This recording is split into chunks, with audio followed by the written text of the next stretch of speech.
শীতকাল চলে এসেছে আর খেজুরের রস খাবো না তা কি কখনো হয়? তাই তো আমরা চলে এসেছি ঠাকুরগাঁওয়ের সেই বিখ্যাত নারগুন খেজুর বাগানের তাজা খেজুরের রস খেতে। আসসালামু আলাইকুম, রায়হান পারুল ব্লগ পেজ থেকে আপনাদের সবাইকে জানাই সুস্বাগতম। সচরাচর শীতকালে সবাই ছুটিতে গ্রামে যায়, তাই তো আমরাও শীতকালে সেই ছুটিতে গ্রামে গেছিলাম। আপনারা সবাই জানেন আমাদের গ্রামের বাসা হচ্ছে ঠাকুরগাঁও জেলা, আর এই ঠাকুরগাঁও জেলাতেই অবস্থিত বিখ্যাত সেই নারগুন খেজুর বাগান। ঠাকুরগাঁও এসেও যদি আমরা নারগুন খেজুর বাগানে না যাই তা কি হয়? তাই তো আমরা রওনা দিলাম নারগুন খেজুর বাগানের উদ্দেশ্যে। আসলে আমরা চাইছিলাম যে আমরা ওখানে খুব ভোরবেলায় পৌঁছাবো, কিন্তু সেটা আর হয়নি। আমাদের এই জমিদার সদস্যদের ডাকতে ডাকতে বাসায় আমার 7টা বেজে গেছে। যাই হোক, একটু দেরি হলেও আমরা খেজুর বাগানে এসে পৌঁছে গেছি। আর এখানে এসেই দেখেন এদের অবস্থা, যেভাবে এরা সবাই গুড় নাড়ানাড়ি করতেছে, মনে হয় সকাল থেকে এরাই গুড় তৈরি করলো। একটা কথা বলে রাখি, আপনারা যদি কেউ চান যে খাঁটি গুড় নিবেন, তাহলে সেক্ষেত্রে আপনারা এখানে দাঁড়িয়ে থেকে গুড়টা তৈরি করে নিতে পারেন। আমরা আসার আগেই তারা গাছ থেকে খেজুরের রস নামিয়ে গুড় তৈরি করে ফেলেছে। তবে অনেক খোঁজাখুঁজির পরে আমরা মাত্র কাঁচা 3 হাঁড়ি খেজুর রস খুঁজে পেয়েছি। আমরা এখানে সবাই খেজুর রস খেয়ে চলে গেলাম একটু ফটোশুট করার জন্য। কিন্তু ফটোশুট আর কি করব, সব জায়গায় দেখি ফাঁকা ফাঁকা হাড়ি শুধু পড়ে আছে, কোনো হাড়িতেই বিন্দু পরিমাণ একটুও রস নাই। আমরা এখানে আসার আগেই সবাই খেয়ে সাফ করে ফেলছে। যাই হোক, কি আর করার, আমরা অবশেষে ফাঁকা হাড়ি নিয়ে ফটোশুট শুরু করে দিছি। আসুন কিছু মজার মুহূর্ত শেয়ার করি আপনাদের সাথে। আপনি থাকবেন না মানে? আপনি সিনিয়র পারসন, একটা আপনাকে রাখবো না, আরো সবাই আছে এখানে। ফটোশুট করতে করতে একটা জিনিস দেখে সত্যিই খুব খারাপ লাগলো আমার। আমরা যে খেজুর রস খাচ্ছি দেখেন কতটা স্বাস্থ্যকর।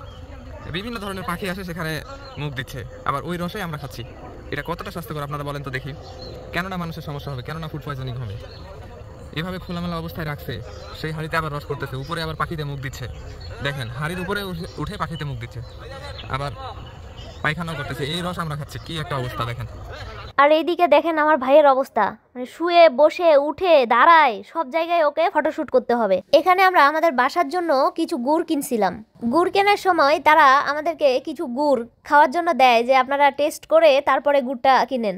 সত্যি কথা বলতে কি, টাটকা গুড়টা খেতে খুব অসাধারণ লাগতেছিল, এখনো মনে হয় জিভে স্বাদটা লেগে আছে। কিন্তু আমরা যে এই লেটা গুড়টা কিনবো, এটার জন্য আমরা কোনো পাত্র নিয়ে আসিনি। তাই তো আমরা প্লাস্টিকের একটা জারে নিয়ে একটা গ্লাসে সবাই ভাগাভাগি করে খাচ্ছিলাম। সবার খাওয়ার স্টাইলটা একবার দেখেন, মানে কে কেমনে খাবে এই নিয়েই সবাই ব্যস্ত। সচরাচর বাসায় যদি গুড় পড়ে থাকে তারপরেও কিন্তু আমরা খেতে চাই না, কিন্তু এখানে দেখেন কারো ভাগে যদি এক বিন্দু পরিমাণ কম হয়, মনে হয় এখানে তুলকালাম হয়ে যাবে। তবে সত্যি কথা বলতে কি, গরম গরম এই লেটা গুড়টা খেতে মধুর মতো লাগতেছিল। আপনারা যদি কখনো খেজুর বাগানে যান, তবে এই লেটা গুড়টা অবশ্যই সবাই একবার করে হলেও ট্রাই করে দেখবেন। এখানে আমাদের সাথে আমাদের বড় ভাই ছিল, ছোট ভাই ছিল, ভাইগনা ছিল, ভাইস্তা ছিল, মানে সবাই আমার ফ্যামিলির লোকজন। আর আমার বরের কথা কি বলবো, আমার বরকে তো সবাই চেনেনি। অবশেষে দেখতে দেখতে নারগুন বাগান থেকে বিদায় নেওয়ার পালা। এখানে সবাই যে যার মতো সবকিছু গুছাই নিয়ে যার যার গাড়িতে সবাই আমরা উঠে পড়ি। আর রাস্তার মধ্যে যেতে যেতে সবাই আমরা খুব মজা করতেছিলাম। ঘুম থেকে উঠে সকালবেলা খেজুরের রস খেতে যাওয়ার এই সুন্দর মুহূর্তটা, সকালটা আপনাদের কাছে কেমন লাগছে সবাই অবশ্যই জানাতে ভুলবেন না কিন্তু। তো আজকের মতো বিদায় নিলাম। সবাই ভালো থাকবেন, সুস্থ থাকবেন, আমাদের জন্য দোয়া করবেন। সবাইকে আল্লাহ হাফেজ, আসসালামু আলাইকুম।